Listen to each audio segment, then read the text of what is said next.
नमस्कार, आपका पसंदीदा डिबेट शो देश का सवाल लेकर हाजिर हूं। मैं हूं मनीष अवस्थी। क्या शिवसेना और कांग्रेस में हिंदुत्व और धर्मनिरपेक्षता पर समझौता हो गया है? क्या सावरकर और गांधी के स्वघोषित वारिसों ने सत्ता के लिए सिद्धांतों का साथ छोड़ दिया?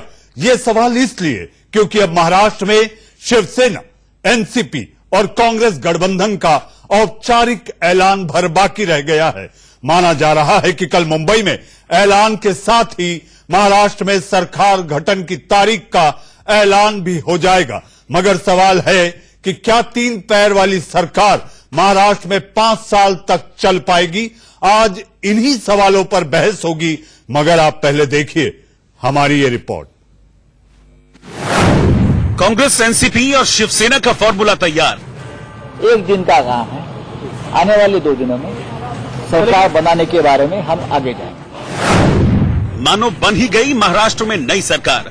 बहुत लंबे समय से महाराष्ट्र की जनता भी उम्मीद पाली हुई, 2-4 दिन में हो जाएगा। क्या सीएम पद पर खींचतान की वजह से खामोश हैं पवार? 2.5 साल के फॉर्मूले पर विचार हो रहा है। क्या 5 साल चल पाएगी 3 पैर वाली सरकार? सरकार में अगर कांग्रेस पार्टी तीसरे नंबर की पार्टी बनकर शामिल होती है तो निश्चित तौर पर कांग्रेस के लिए बहुत ही नुकसानदायक होगा। ये अलायंस अननेचुरल अलायंस होगा, उसका तीनों पार्टियों को नुकसान होगा। जिसे जो कहना है कहता रहे, जिसे सोचना है सोचता रहे। नीति और सिद्धांत की दुहाइयों को दरकिनार करते हुए कांग्रेस, एनसीपी और शिवसेना ने आखिर महाराष्ट्र में नई सरकार का फॉर्मूला तैयार कर लिया। कांग्रेस और एनसीपी के बीच में चर्चा का अगला दौर पूर्ण हुआ। सभी मुद्दों पे हमारी आम राय बन चुकी है और साथ ही में अब जो चर्चा है वो हम मुंबई में करेंगे। सबसे पहले हमारे जो चुनाव के पूर्व जो हमारे साथी थे, हमारा जो गठबंधन था, हमारे प्री पोल अलायंस पार्टनर्स थे, उनके साथ हम पहले बैठक करेंगे। उनको अब तक की चर्चे की जानकारी पूरी देंगे और उसके बाद एनसीपी और कांग्रेस मिलकर शिवसेना से बातचीत करेंगे और जब हमारी बातचीत सभी मुद्दों पे आम राय बन जाएगी तब आपको मुंबई में सारी जानकारी दी जाएगी कि ये अलायंस का आर्किटेक्चर क्या है, अलायंस का स्ट्रक्चर क्या है। जो घड़ी अब नजदीक आई है, 1 दिसंबर से पहले लगभग ये तय हो जाएगा मुख्यमंत्री पद या सरकार बनाने की पूरी प्रक्रिया पूरी हो जाएगी। खबर है कि किसी भी वक्त तीनों पार्टियां राज्यपाल के सामने सरकार बनाने का दावा पेश कर सकती हैं। मगर संसद के गलियारों में जब पत्रकारों ने शरद पवार से सरकार गठन से जुड़े सवाल पूछे तो उन्होंने खामोशी ओढ़ दी। 2.5 साल के फॉर्मूले पर विचार हो रहा है। एनसीपी की तरफ से जवाब देने का जिम्मा महाराष्ट्र प्रदेश अध्यक्ष जयंत पाटिल ने संभाला। साफ साफ कहा कि महाराष्ट्र में नई सरकार का इंतजार अब लंबा नहीं खींचने वाला। अलग अलग पार्टियां इकट्ठा आ रही है तो इसलिए उसकी चर्चा तो होनी आवश्यक है। तो इसके बारे में जो आवश्यक चर्चा है वो हम कर रहे हैं। कब तक ऐलान की उम्मीद करें सर सरकार गठन की? कब तक? क्योंकि बहुत लंबे समय से महाराष्ट्र की जनता भी उम्मीद पाली हुई, 2-4 दिन में हो जाएगा। कांग्रेस, एनसीपी की बैठक के बाद पूर्व मुख्यमंत्री पृथ्वीराज चव्हाण ने भी हम कर रहे हैं। कब तक ऐलान की उम्मीद करें सर सरकार गठन की? कब तक? क्योंकि बहुत लंबे समय से महाराष्ट्र की जनता भी उम्मीद पाली हुई, 2-4 दिन में हो जाएगा। कांग्रेस, एनसीपी की बैठक के बाद पूर्व मुख्यमंत्री पृथ्वीराज चव्हाण ने भी ऐसा ही दावा किया और पूर्व सीएम छगन भुजबल भी यही कह रहे हैं। मगर घूम फिर कर एक सवाल अटक जाता है कि सीएम पद पर कौन और किस फॉर्मूले पर होगा ताज और राज का बंटवारा। अब क्या लगता है सरकार जल्दी बन जाएगी? महाराष्ट्र में सरकार का गठन हो जाएगा? हाँ, लगता है कि बहुत जल्दी ही सरकार बन जाएगी। इस बीच शिवसेना ने शुक्रवार की सुबह 10:30 बजे मातोश्री में विधायकों की मीटिंग रखी है। शिवसेना विधायक अब्दुल सत्तार ने 2.5 साल के लिए सीएम पद के फॉर्मूले की बात से इनकार किया है और इस तरह की नीति आज ठहराई गई है, उसके ऊपर मुझे लगता है कि अमित शाह साहब आने के बाद में सिक्का मुर्तब हो जाएगा और उस तरह की सरकार 5 साल ये युति की सरकार चलेंगी। हरियाणा के अंदर जो चुनाव हुआ वो एक दूसरे के दुश्मन, एक दूसरे के दोस्त बन सकते हैं। तो राजकारण में कोई भी किसका दोस्त और दुश्मन दोस्त बन सकता है। सीएम पद सहित कुछ दूसरे मुद्दों पर मतभेद की वजह से ही 288 सीटों वाली महाराष्ट्र विधानसभा में 56 सीटों वाली शिवसेना, 54 सीटों वाली एनसीपी और 44 विधायकों वाली कांग्रेस को सहमति बनाने में इतना वक्त लगा। अब ये तीनों पार्टियां कॉमन मिनिमम प्रोग्राम के तहत एक साथ सरकार चलाने की बात कह रही हैं। अगर महाराष्ट्र कांग्रेस के पूर्व अध्यक्ष संजय निरुपम और आरपीआई नेता रामदास अठावले का कहना है कि इस बेमेल गठबंधन की सरकार का ज्यादा दिन चलना मुमकिन नहीं है और सत्ता के लिए किया गया ये समझौता नुकसानदायक साबित होगा। सरकार में अगर कांग्रेस पार्टी तीसरे नंबर की पार्टी बनकर शामिल होती है तो निश्चित तौर पर कांग्रेस के लिए बहुत ही नुकसानदायक होगा। इसके लिए इसका एक ऐतिहासिक परिप्रेक्ष्य भी है। कभी उत्तर प्रदेश में यूं ही जब पार्टी में विरोध था तब भी बीएसपी के साथ एक गठबंधन किया गया था और तब से जो कांग्रेस पार्टी को नुकसान हुआ है आज तक उत्तर प्रदेश में उस नुकसान से उबर नहीं पाए। शिवसेना को कांग्रेस और एनसीपी ने सपोर्ट देने का शायद तय किया है तो यहाँ महाशिव आघाड़ी बन जाएगी और उद्धव ठाकरे जी मुख्यमंत्री बन जाएगी तो मुझे लगता है कि ये अलायंस अननेचुरल अलायंस होगा, उसका तीनों पार्टियों को नुकसान होगा। सवाल है कि सत्ता के लिए हो रहा ये गठबंधन महाराष्ट्र की जनता को कबूल होगा? क्या कॉमन मिनिमम प्रोग्राम का छलावा लंबे वक्त तक चल पाएगा? क्या विचारों के मतभेदों की खाई सत्ता से हासिल पावर के भूते पट पाएगी या फिर साल 6 महीने में ही महाराष्ट्र में एक और सियासी तमाशे की बिसात बिछ जाएगी? मुंबई से अभिषेक शर्मा और प्रीति सोमपुरा के साथ संजय शर्मा, दिल्ली, इंडिया न्यूज। महाराष्ट्र में नतीजे आए महीना होने को है। राज्य में राष्ट्रपति शासन जारी है। देश के सबसे प्रभावशाली प्रांत में गाड़ी कब तक धकेगी? जी हां, बेढंगी सरकारें 5 साल नहीं चलती और अगर चल गई तो ठीक से काम नहीं कर पाती। अब इसे क्या कहा जाए? बेमेल गठबंधन, बेढंगी सरकार? जी हां, जनता से कोई सरोकार नहीं, हमें तो केवल कुर्सी है प्यारी। लेकिन आप देखिए इस पूरे घटनाक्रम में अगर महीना भर आपने देखा होगा, समझा होगा और हमने जो आपको बताया और समझाने की कोशिश की, तारीख पे तारीख, बैठक पे बैठक, समिति पे समिति, आज तो एक और गजब हो गया, सुपर समिति बनेगी। जी हां, लेकिन आप ये देखिए कि वो लाचार 9 करोड़ जनता महाराष्ट्र की बेबस, परेशान, पशुपेश में, लेकिन अभी भी कोई तस्वीर जो है वो साफ दिखाई नहीं देती। इसी बात को लेकर मचा है बवाल और मैं लेकर आया हूं देश का सवाल। जी हां, देश का सवाल में मेहमानों का बड़ा पैनल है, मेहमानों से बात होगी, महाराष्ट्र के संदर्भ में उनसे पूछा जाएगा। लेकिन इससे पहले मैं अपने मेहमानों को बता दूं, यहां आपको बोलने के लिए बुलाया गया है।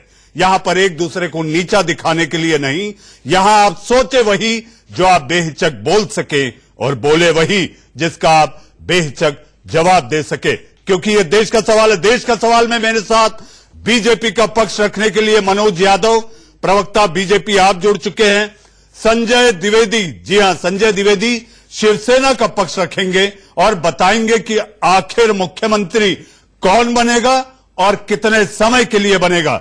जी हां, आरएसएस विचारक और राजनीतिक विश्लेषक समीर चौगांवकर स्टूडियो में मौजूद हैं।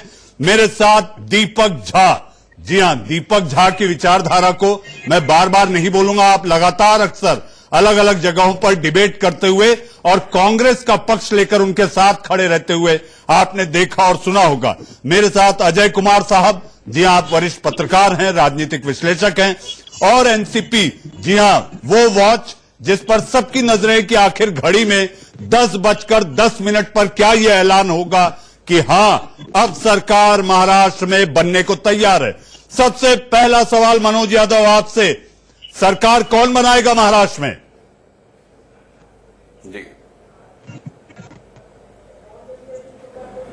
देखिए, भारतीय जनता पार्टी पहले स्पष्ट कर चुकी है। भारतीय जनता पार्टी ने पहले स्पष्ट कर दिया था कि हम लोग उस स्थिति में नहीं है कि सरकार बना पाए, लेकिन हमारी शुभकामनाएं एनसीपी, शिवसेना और कांग्रेस को है, वो जाए अपना बहुमत सिद्ध करे।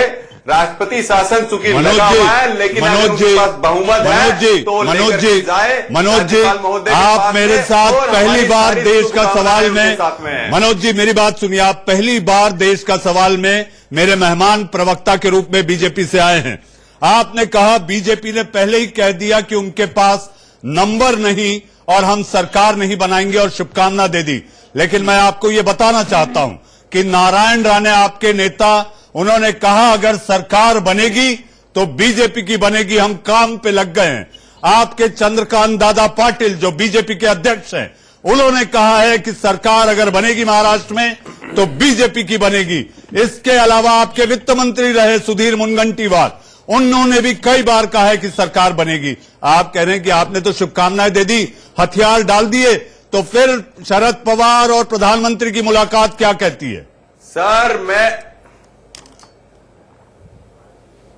देखिए, जो भी प्रधानमंत्री के साथ में शरद पवार जी की जो मुलाकात हुई है वो औपचारिक मुलाकात है। राजनीति में सार्वजनिक तौर पे होने वाली और कोई भी मुलाकात अनौपचारिक नहीं होती। सर वक्तव्यों की ही बात अगर आप करते हैं, अब आप सुनिए सर कृपया करके। अगर आप ये कहते हैं कि मुलाकात से ही सरकारें बनती है तो ऐसा नहीं होता है। दूसरी बात, इनके कांग्रेस के नेता संजय निरुपम बोल चुके हैं कि जो ये लोग सरकार बनाने वाले हैं वो सरकार चलने वाली नहीं है। तो किस किस के वक्तव्यों पर आप जाएंगे ये मुझे जरा बतला दीजिए। दूसरी बात यह है कि अगर इनके पास में बहुमत है, इनके पास संख्या है, तो इनको जाना चाहिए। ना तो बीजेपी इसमें कोई रोड़ा डाल रही है, ना कोई रुकावट डाल रही है। तो निश्चित रूप से जो भी बने महाराष्ट्र की निरंतर प्रगति हो, वहां पर महाराष्ट्र का निरंतर विकास हो, भारतीय जनता पार्टी की यही मंशा है, वहां के लोगों का कल्याण हो और कोई मंशा नहीं। हमारी भारतीय जनता पार्टी केवल और केवल जनता के कल्याण की बात सोचती है, चाहे वो कोई भी मैंडेट लेकर के आए, कोई भी सरकार बनाए। मनोज जी, हमारी एक ही अपेक्षा है। मनोज जी आ जाके कह दीजिए कि महाराष्ट्र में कर्नाटक नहीं होगा, मत बनाइएगा। महाराष्ट्र में कर्नाटक नहीं होगा, आप ऐसा कह रहे हैं। बनाया था, हम ये लाइन माने आपकी कि महाराष्ट्र में कर्नाटक नहीं होगा। साहब मैं केवल कर्नाटक की बात नहीं कह रहा हूं, मैं ये कहना चाहता हूं देश की बात में आपके साथ में कि जरा ये भी ध्यान रखिएगा, कॉमन मिनिमम प्रोग्राम यूपीए 1 और 2 में भी बना था, लेकिन क्या हश्र हुआ? 2G घोटाला, 3G घोटाला, कॉमनवेल्थ घोटाला, कितने घपले घोटाले इन्होंने किए, आकाश से लेकर पाताल तक घोटाले किए। तो खिचड़ी सरकार में क्या होने वाला है ये जनता ने इतिहास है। आप एक चीज मानिए मनोज जी, जनता ने आपको सबसे ज्यादा सीटों के साथ भेजा था। आप अपने गठबंधन का सार संभाल नहीं कर पाए, आप अपने गठबंधन के 3 दशकों पुराने साथी को नहीं संभाल पाए। आपके वन मंत्री कहते थे मैं वन मंत्री हूं, शेर पालना जानता हूं। अरे शेर निकल गया आपके पिंजरे से।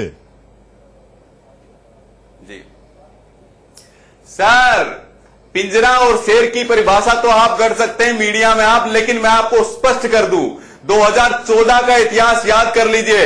283 सीटें आई हमारे पास में, आप 333 सीटें हम लोग अभी 2019 के लोकसभा चुनाव में लेकर के आए, लेकिन नरेंद्र भाई मोदी ने गठबंधन का सम्मान किया।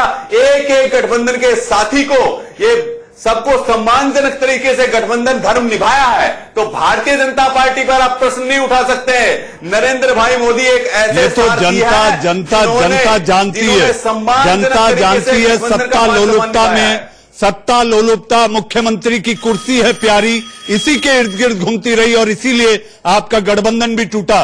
संजय द्विवेदी जी ये बताइए इंडिया न्यूज के दर्शकों को, कौन बनेगा मुख्यमंत्री और कितने साल के लिए?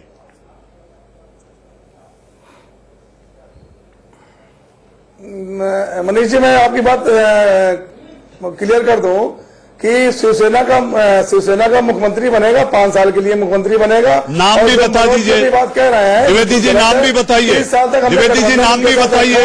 इन्होंने ये सोचा था कि शिवसेना जो है जी, नाम भी बताइए कौन होगा मुख्यमंत्री? शिवसेना का बनेगा, शिवसेना की राष्ट्रीय कार्यकारिणी तय करेगी, शिवसेना की राष्ट्रीय कार्यकारिणी हमारी तय करेगी मुख्यमंत्री कौन होगा। ठीक, शिवसेना ठाकरे परिवार से बनेगा, जो हम लोगों की इच्छा है, हिंदुस्तान के शिवसेना की इच्छा है, वो माननीय उद्धव ठाकरे मुख्यमंत्री बने, ये इच्छा है। अरे संजय जी, कहना चाहूंगा जो भी जवाब दीजिए, विधायकों को बंधक क्यों बना के रखा होटल में? हम लोग गठबंधन में विधायकों को बंधक बना के क्यों रखा होटल में? नहीं दोहरा सकते हैं कि आपके विधायकों को विधायक बंधक बना के क्यों रखा है उद्यान और आदित्य ने? 15 से विधायक ज्यादा अपने विधायकों को घर वालों से बात करने क्यों नहीं दे रहे हैं आप? सरकार बना दिए होते। अरे आपके विधायक बंधक क्यों है तो बताइए। इनके हर नेता ने कहा, चाहे जो भी नेता। अरे संजय जी जवाब दीजिए, आपके विधायक बंधक क्यों है? 56 विधायक ला रहे हो, 56 बना रहे हो, इतना मजाक मत करिए। 56 विधायक और मुख्यमंत्री बनने का बात कर रहे हो। देखिए चोरी खुद करते हैं। समीर जी, 5 साल के लिए ये गठबंधन 5 साल उनका मुख्यमंत्री है, थोड़ा लिवरेज उनको दे देते हैं, लेकिन नाम नहीं बता रहे। आप देखिए द्विवेदी दो ही जी, नाम है, द्विवेदी जी, सेना के पास आदित्य ठाकरे और उद्धव ठाकरे के अलावा द्विवेदी जी, दूसरा नाम नहीं होगा। द्विवेदी जी ये बताइए, पिता पुत्र में मुख्यमंत्री कौन होगा? पिता पुत्र में मुख्यमंत्री कौन होगा ये बताइए आप। बनने जा रही है। द्विवेदी जी ये बताइए, पिता पुत्र में मुख्यमंत्री कौन होगा? गठबंधन सरकार न बने। अरे जवाब दीजिए, मुख्यमंत्री कौन होगा? और कितने साल के लिए? आदित्य क्योंकि होगा अभी भी इसमें पशुपेश है, अरे उसके 2.5 साल या 5 साल। आदित्य होंगे कि उद्धव होंगे? तय करेगी वो मुख्यमंत्री बनेगा। अपने मातोश्री से पूछ लो, 10 जनपद में मुख्यमंत्री बनेंगे। 10 जनपद में अपने मातोश्री से पूछ के आइए। 10 जनपद पे अपने मातोश्री सोनिया गांधी से पूछा क्या कौन मुख्यमंत्री होगा? समीर जी, आपका नया मातोश्री पे पूछ के आइए 10 जनपद पे। अरे हमारा मुख्यमंत्री किसे बनाना है? गठबंधन किया था। अरे 10 जनपद आपके मातोश्री जाइए पूछने। भारतीय जनता पार्टी ने पीडीपी से गठबंधन किया। आज बाला साहेब ठाकरे की आत्मा रो रही होगी, बाला साहेब ठाकरे की आत्मा रो रही होगी। 2 महीने मुख्यमंत्री रहे आपका, वो आपको अरे बता संजय दिया भाई था। 1992-93 में क्या हुआ था आपको किससे बताता हूँ। बाला साहेब ठाकरे ने कहा था कि मैं शिवसेना का विसर्जन कर दूंगा, लेकिन शिवसेना के ऊपर कांग्रेस की छाया भी नहीं पड़ने दूंगा। जो बाला साहेब ठाकरे शिवसेना के विसर्जन की बात करते थे कांग्रेस के साथ जाने पर, बेटे ने आपने आज सही कहा। कांग्रेस के सामने घुटने टेके हैं। समीर जी, सत्ता और कुर्सी की लोलुपता देखिए कि ये तीनों मिलकर एक दूसरे से कह रहे हैं, जो घोर विरोधी थे, चुनाव में भी एक दूसरे के सामने चुनाव लड़े और ये कह रहे हैं कि यारा तेरी यारी को मैंने तो खुदा माना, केवल कुर्सी के लिए। दीपक झा, आपने शिवसेना को धर्मनिरपेक्ष बना दिया क्या? देखिए मनीष जी, मैं बताता हूँ, एक कमलाबाई के जो हाव भाव थे, तेवर थे, बाला साहब जब थे, जो समीर जी कहते हैं विसर्जन की बात है, बाला साहब थे कमलाबाई कह के बुलाते थे इस बड़ी पार्टी को, और आज कमलाबाई कमल की पार्टी बन गई है। एक चीज और बताना चाहता हूँ मैं आपको, आप क्या दे रहे हैं? भाजपा ने चाल चरित्र अपना दिखा दिया है देश में। भाजपा ने शिवसेना के साथ छल किया है, भाजपा ने जनता के साथ छल किया है। सुनिएगा समीर जी, शिवसेना के साथ भाजपा ने क्या छल किया? साथ में मिलकर चुनाव लड़े। आप बंद कमरे में, आप बंद कमरे में मुख्यमंत्री देवेंद्र फडणवीस आपके पास कोई प्रमाण है? आपके पास कोई प्रमाण है? आपके पास कोई प्रमाण है? आपके पास कोई प्रमाण है? आज आपको जो पानी पी सोचते थे, आज आपको इतनी प्यारी हो गई। आज शिवसेना आपको इतनी प्यारी हो गई, आज इतनी प्यारी हो गई। पहले भाजपा के प्रवक्ता जो यहाँ पे बैठे हुए हैं, पहले माफी मांगे, क्या झूठ बोलते हैं? पूंजी घोटाला, इस पे कोर्ट ने सफाई दे दिया है, कोई घोटाला नहीं हुआ है, कोई घोटाला नहीं। तो पहले बिना मतलब का आपके चैनल पे बैठ जाए, झूठ को परोसना बंद करें, झूठ को परोसना बंद करें। और आप लोग, और आपने समझिए ना, आपने सावरकर के साथ समझौता कर लिया। अगर आप इतने हिंदुत्ववादी होते, आप इतने देशवादी होते, तो शिवसेना को परोस कर क्यों नहीं दे दिया मुख्यमंत्री की कुर्सी? आप बताने की कोशिश क्यों नहीं की? आप बताइए, आपने बताने की कोशिश क्यों नहीं किया? भाजपा ने शिवसेना के मुख्यमंत्री पद दिया, नहीं स्वीकार किया। पिछले बार ने सत्ता बनाने के बाद शिवसेना को सत्ता में स्थान दिया। आपका चरित्र, आपका सत्ता की लोलुपता जाता हुआ दिखाई देता है कि मुझे मुख्यमंत्री बना दो। कैसे संभव है? आप लोग लड़े थे, सत्ता आपको नहीं मिली, आप लोग चले गए। आपने कर्नाटक को अगर इतना ही गोवा मंत्री बनने का तो अकेले चुनाव लड़ती। आप लोगों ने सिर्फ और सिर्फ सत्ता के लिए, मतलब दीपक झा कांग्रेस को आप सेना का कट्टर हिंदू मंजूर है। मनीष जी, अगर इतना ही गोवा मंत्री बनने का तो अकेले चुनाव लड़ती। आप लोगों ने सिर्फ और सिर्फ सत्ता के लिए, मतलब दीपक झा कांग्रेस को आप सेना का कट्टर हिंदू मंजूर है। मनीष जी, इनका दीपक झा जवाब दीजिए। दीपक झा, मैं आपको एक बात बोलता हूँ, दीपक झा धैर्य से सुनिए। दीपक झा सुनिए आप।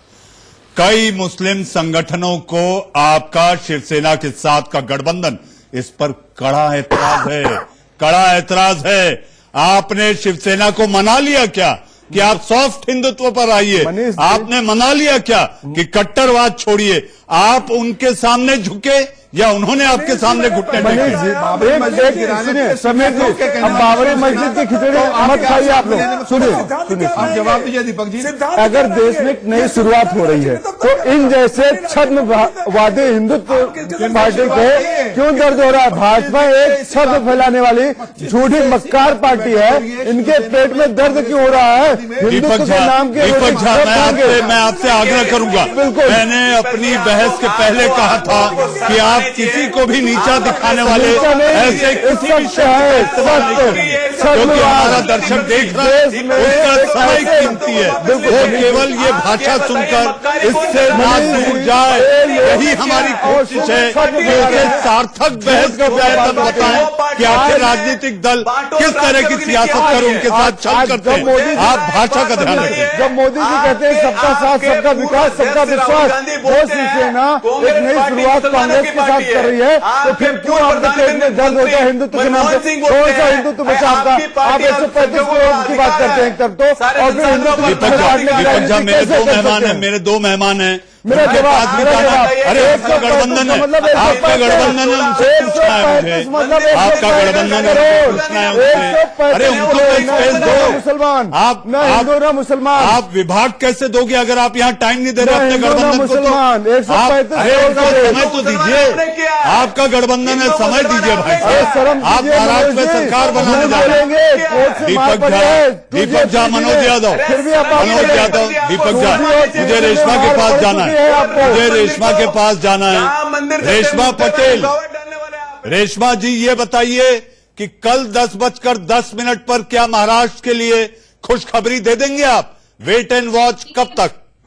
देखिए, मैं कब की डिबेट सुन रही हूँ। यहाँ पे किसी भी प्रवक्ता ने जो भारतीय जनता पार्टी के समर्थक बन के बैठे हैं, उन लोगों ने सिर्फ और सिर्फ भाजपा की बात की, हिंदुत्व की बात की, लेकिन महाराष्ट्र की जनता की किसी ने बात नहीं की। मैं स्पष्ट रूप से आपको बताना चाहती हूँ कि महाराष्ट्र की जनता के हित के लिए हम काम कर रहे हैं, इसीलिए सरकार बनाने जा रहे हैं। यहाँ हमें जो देखना है वो भारतीय जनता पार्टी की विफलता को देखने की जरूरत है। उसको मैंडेट मिला था, लेकिन सीएम की कुर्सी की लालच की वजह से उन लोगों ने शिवसेना को धोखा दिया और शिवसेना ने उसके पल्ला झाड़ना पड़ा। 2014 में क्या हुआ था रेशमा जी? रेशमा जी 2014 में कूद के आपने बीजेपी की बैठक के पहले कैसे समर्थन दे दिया था? रेशमा जी नतीजों के 2 घंटे के आपने महाराष्ट्र की सेवा कितने की महाराष्ट्र जानता है। छगन भुजबल जेल में किसी लिए गए? अजित पवार कौन से सिंचाई घोटाले में फंसे हैं? शरद पवार ईडी के पास जा रहे हैं।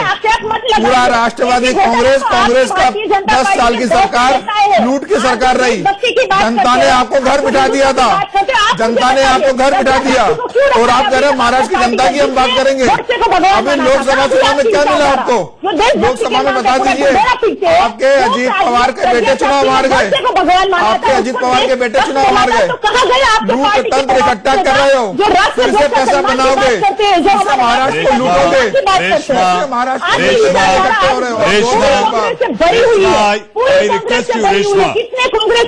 किसने कांग्रेस के एमपी को आप खरीद के लेके अपनी पार्टी में बिठाया? आप तो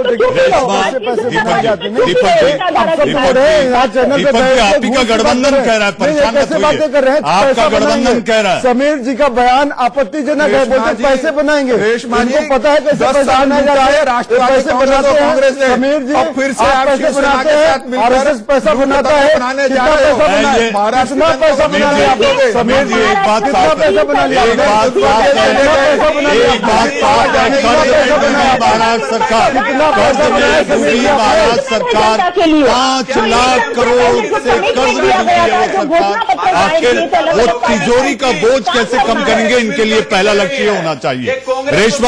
Reshma bring a smile on your face. आपकी सरकार बनने वाली है, थोड़ा चेहरे पे मुस्कान लाइए। जी हाँ, अभी मुझे अजय कुमार जी को भी लाना है, लेकिन मुझे मजबूरी एक छोटे से ब्रेक की।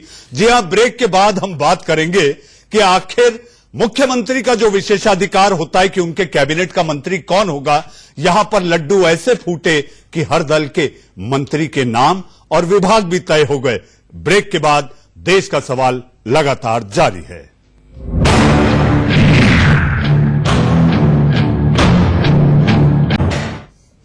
ब्रेक के बाद फिर आपका एक बार स्वागत है। मेरे साथ तमाम वो मेहमान जो पहले से जुड़े थे, अब भी जुड़े हुए हैं। अजय कुमार जी हाँ, आप वरिष्ठ पत्रकार, राजनीतिक विश्लेषक हैं। अजय जी, ये बताइए, किसने किसको चित किया? कांग्रेस ने सेना को या सेना ने कांग्रेस को? ये तो ऐसा लगता है कि इन सब ने मिलकर देश की जनता को और महाराष्ट्र के जनादेश को चित किया है। और जो आप दिखा रहे हैं अपनी हेडिंग में, कबूल है, शुक्रवार को 2 बार और सुनने की जिज्ञासा रहेगी। कबूल है, कबूल है, कबूल है, कहिए शिवसेना के मित्र यहां बैठे हैं। लेकिन जो एक दिलचस्प बात इस चीज से आ रही है, पॉलिटिक्स में आपका बड़ा लंबा अनुभव है मनीष जी, कहते हैं politics makes strange bed fellows. ये कहावत बड़ी पुरानी है, लेकिन ऐसा भी होता है, इतनी जल्दी भी होता है कि दोस्त दोस्त ना रहा। दीपक जी, उन्होंने अभी तक बोला नहीं, उनको बोल लेने दीजिए। दोस्त ना रहा, प्यार प्यार ना रहा, ए जिंदगी हमें तेरा एतबार ना रहा। मैं तो यही कह सकता हूं, ये जो गठबंधन जिस तरह का सामने आ रहा है, दीपक जी को बहुत जिज्ञासा है बोलने की, तो ये बता दें कि जनपद से मनमोहन सिंह जी की सरकार चलती थी, रिमोट वहीं होता था, इस बार रिमोट कहां होगा? देखिए अजय जी, पहले सबसे पहले आप तो उस भविष्यवाणी करने वाले दल से आते हैं जो कि हर मौसम में बदलते सरकार हर बदलते मौसम में सरकार के साथ रहे, विश्लेषक के रूप में बैठे हैं दीपक झा। उन पर आप कोई राय ना बनाएं, हर मौसम में बदलती सरकार के साथ रहे। आपके पास लेकिन मैं बताना चाहूंगा, भाजपा किस मुंह से आक्षेप लगा रही है? भाजपा पीडीपी के साथ जा सकती है, उनको देशद्रोही कहती है, उनको आज जेल में डाल के रखी है। तो भाजपा का चाल चरित्र कहीं सुधरा नहीं हुआ है। भाजपा सबसे बड़ी देशद्रोही पार्टी है और आतंकवाद की जननी है। मतलब आप मान रहे हैं कि आप चुनाव धारण करेंगे, आरएसएस विचारक और राजनीतिक विश्लेषक है, आप आचमन भी करेंगे, हवन भी करेंगे।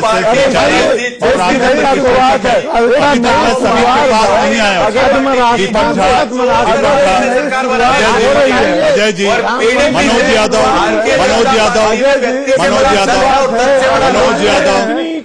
दीपक झा आप रुकिए। अजय जी मैं आ रहा हूँ।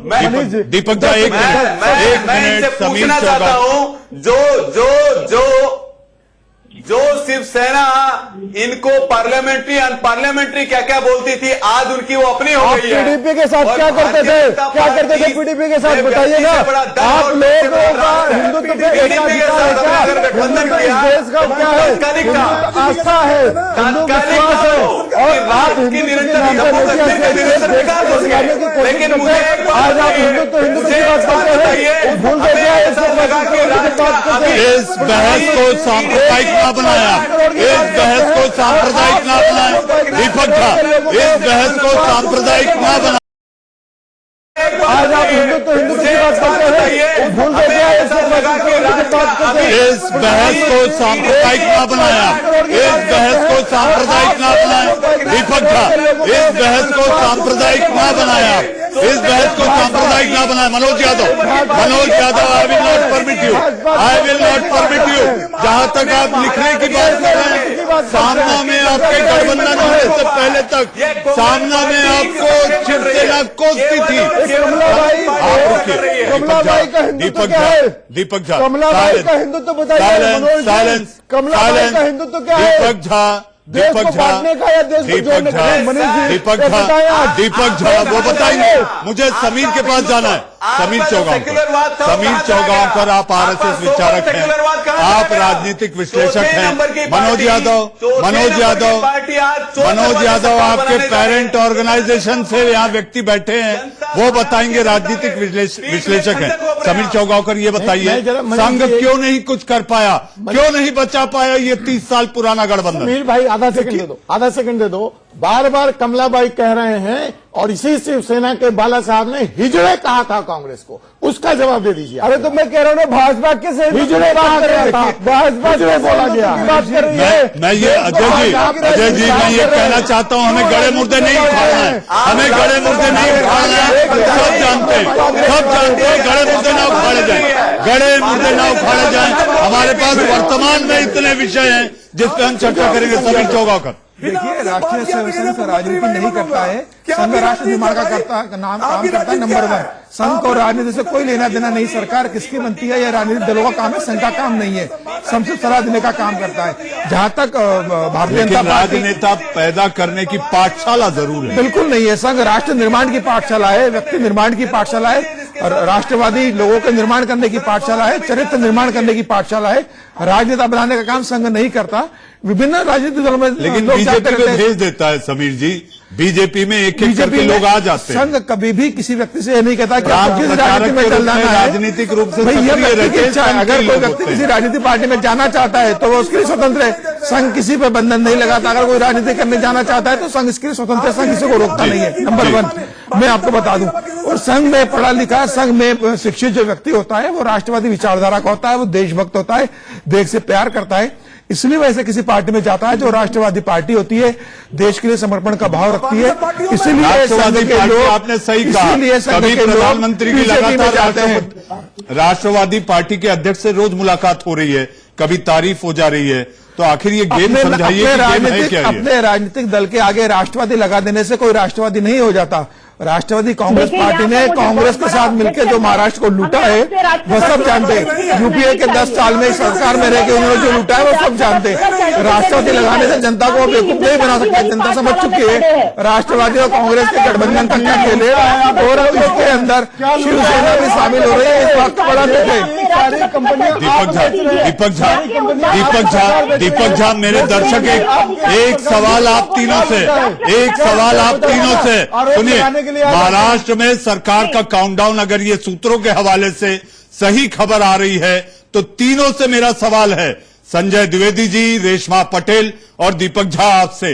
संजय द्विवेदी जी, सबसे पहले आपसे, और संक्षेप में बताइए क्योंकि मुझे आपके दूसरे घटक दलों के पास भी जाना है। ये बताइए आपका मुख्यमंत्री कौन होगा और मंत्रिमंडल में आपके कौन कौन से मंत्री होंगे?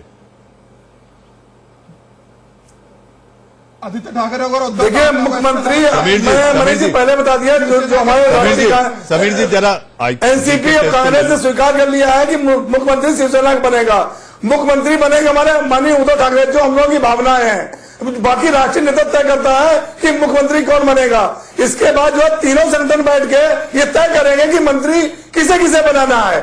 मैं साथ आपको कोई जानकारी है? आपको कोई जानकारी है?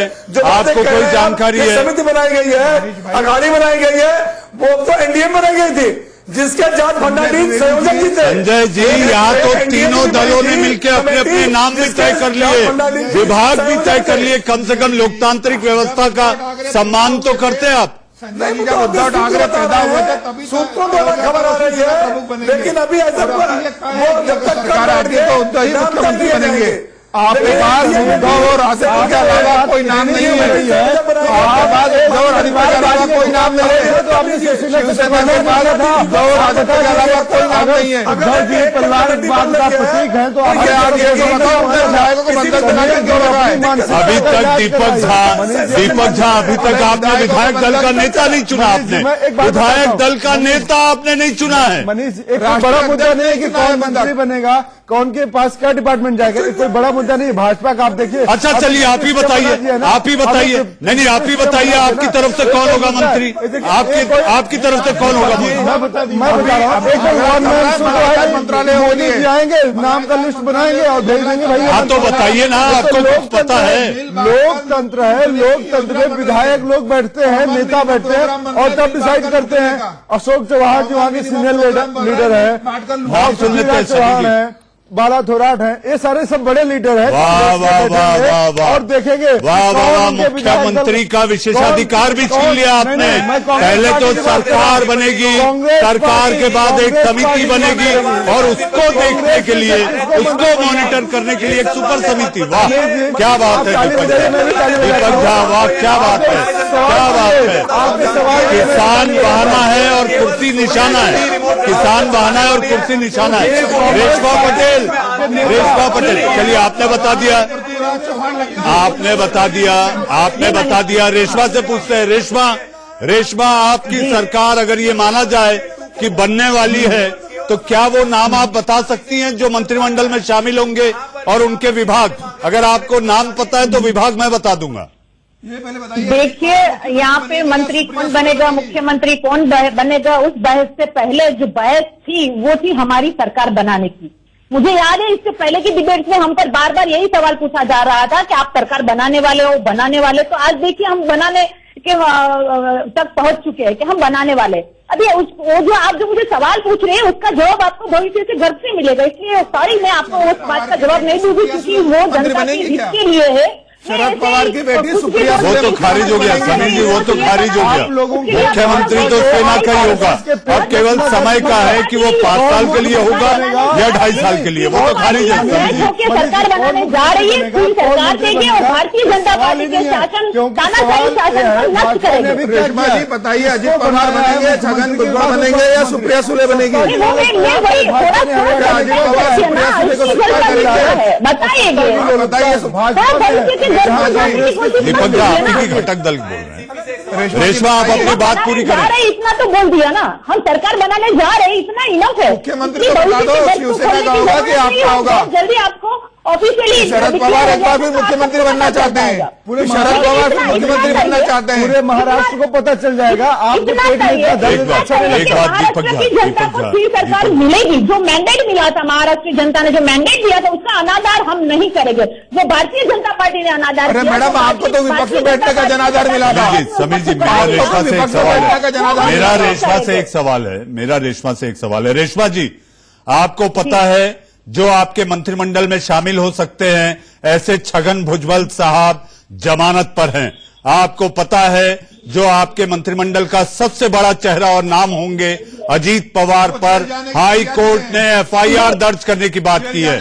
आपका मंत्रिमंडल क्या इन्हीं चेहरों के साथ आगे बढ़ेगा? नहीं घिसकना चाहिए, क्योंकि अगर आप कोर्ट के मैटर को यहाँ पे लाओगे तो मेरे पास भी बहुत से ऐसे चेहरे हैं जो भारतीय जनता पार्टी में। मैं तो आपको ये बोलूंगी कि जो हमारे गृह प्रधान बन के बैठे हैं, भारत के गृह प्रधान है अमित भाई शाह, उससे कितनी कलम लगी थी, उससे कितने गुनाह थे, वो तो तरीफार रह चुके हैं। तो क्या वो सही है? आप जो इल्जाम हम पे लगा रहे हो तो उससे भी लगाइए ना। मेरे कहने का मतलब जो कोर्ट चुकाता देता है, हम कोर्ट का अनादर नहीं करते, हम संविधान में मानते हैं। तो कोर्ट ने बेल दिया है तो कुछ सोच के दिया होगा ना, तो उस पे जाने का कोई मतलब ही नहीं है। इस डिबेट को धर्मवाद पे नहीं लेकर जाने की जरूरत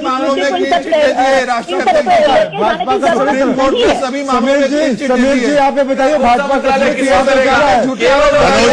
मनोज यादव समीर जी, दीपक जी मुझे मनोज यादव के पास चलना है। इतनी ही चिंता होती, अगर महाराष्ट्र के विकास की इतनी ही चिंता होती तो आप सरकार अभी तक बना रहे थे। दीपक झा मनोज को सुन लेते हैं। दीपक झा गंगोत्री अपवित्र कर देती है। आप प्रज्ञा ठाकुर को कहां से कहां भेज दिया, वो है ना सरकार समारोह की। संजय द्विवेदी जी, अजय जी मैं आऊंगा। पानी में बैठ गया ना 2 महीने विधायक ले जाके। Sanjay Dwivedi ji, Reshma I will come to you, Sanjay Dwivedi ji, अगर जिंदगी और सियासत में कुछ पाना है तो तरीके बदलो, इरादे नहीं। आपने तो दोनों बदल दिए। 10 जनपद को मातोश्री बना दिया। समीर जी सोनिया के सामने घुटने नहीं, आप गलत कर रहे हैं।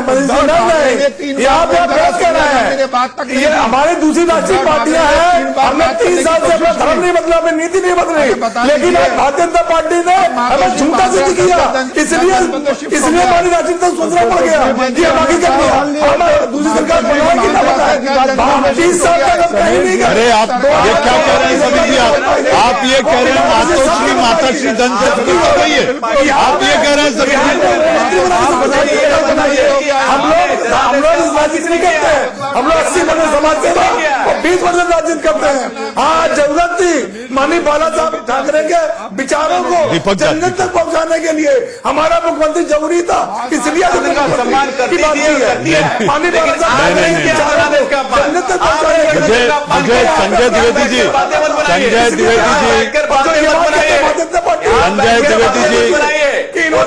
इस तरह की डील नहीं हुई थी, कोई भी इस तरह की डील नहीं हुई थी बंद कमरे में कि आपको 2.5 साल रहेगा और हमारा मुख्यमंत्री 2.5 साल रहेगा। ऐसी कोई भी किसी भी तरह की ऐसी कोई भी चर्चा नहीं हुई थी। कौन से तथ्य है आपके पास, कौन सा प्रूफ है आप बताइए मुझे।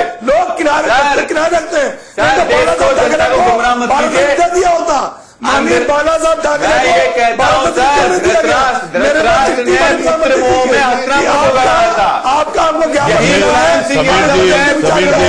मनोज यादव, समीर जी, सोनिया गांधी ने पुत्र मोह में द्विवेदी जी, मुझे एक ब्रेक लेना है। जी हाँ, मुझे एक छोटा सा ब्रेक लेना है। ब्रेक के बाद हमारी चर्चा होगी एनआरसी, राम मंदिर, सावरकर, इन मुद्दों पर ये तीन गठबंधन जो सरकार बनाने का दावा कर रहे हैं, एक दूसरे के सामने खड़े थे, विरोध कर रहे थे, आखिर कुर्सी के लिए कैसे हाथ में हाथ डाल दिए।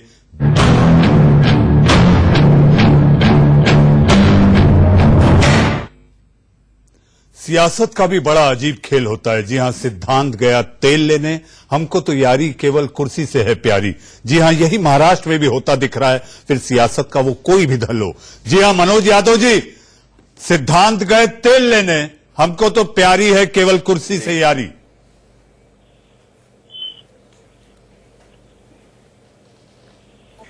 देखिए मनीष जी, मैं आपसे थोड़ी देर पहले भी बोला था कि देखिए ये जो लोग कर रहे हैं, जो शिवसेना वाले हमारे मित्र बोल रहे थे, जनादेश का अपमान आपने किया है, गठबंधन धर्म को आपने तोड़ा है, भारतीय जनता पार्टी ने नहीं तोड़ा। 2014 के लोकसभा के चुनाव के बाद भी सबको दिखा, 2019 के चुनाव के बाद भी सबने देखा, 303 सीटें आने के बावजूद भी हमने गठबंधन धर्म को निभाया।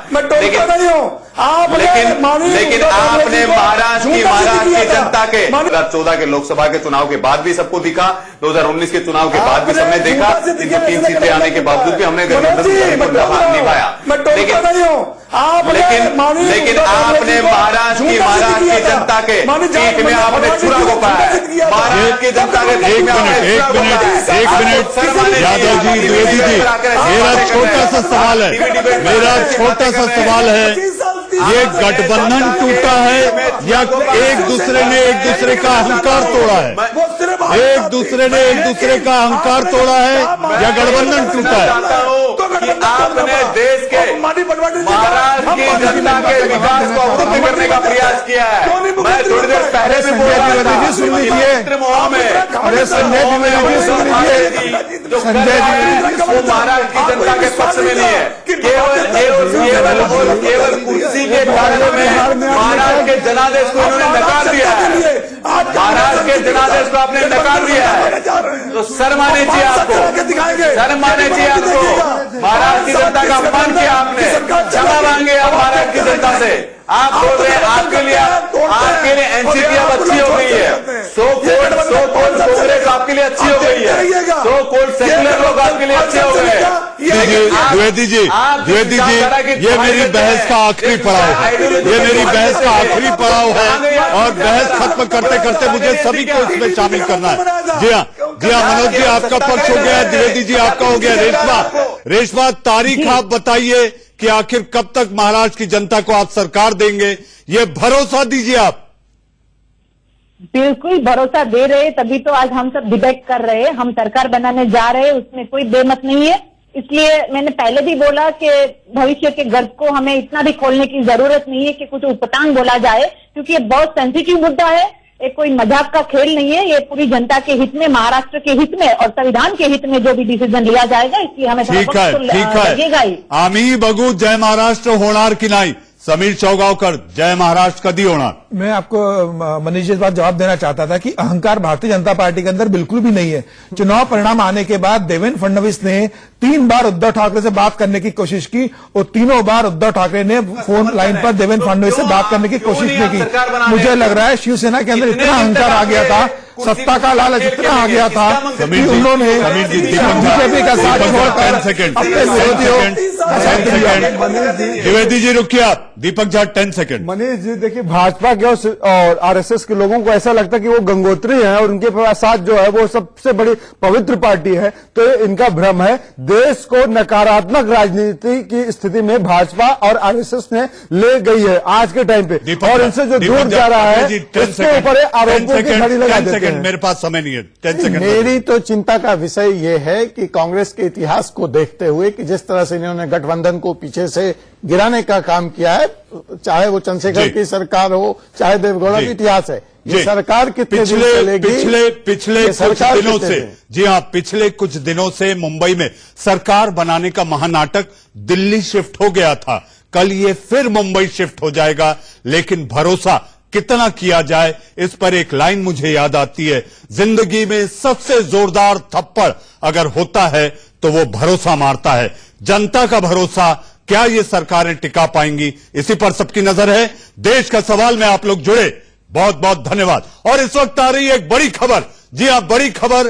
भोपाल की कोर्ट ने व्यापम घोटाले में सुनाया है फैसला। कोर्ट ने सभी 30 आरोपियों को दिया है दोषी करार। सबसे बड़ी खबर, भोपाल मध्य प्रदेश के व्यापम घोटाले की सीबीआई कोर्ट 25 नवंबर को सुनाएगी फैसला। सभी 31 आरोपी दोषी करार। पुलिस आरक्षक भर्ती परीक्षा 2013 का है ये घोटाला।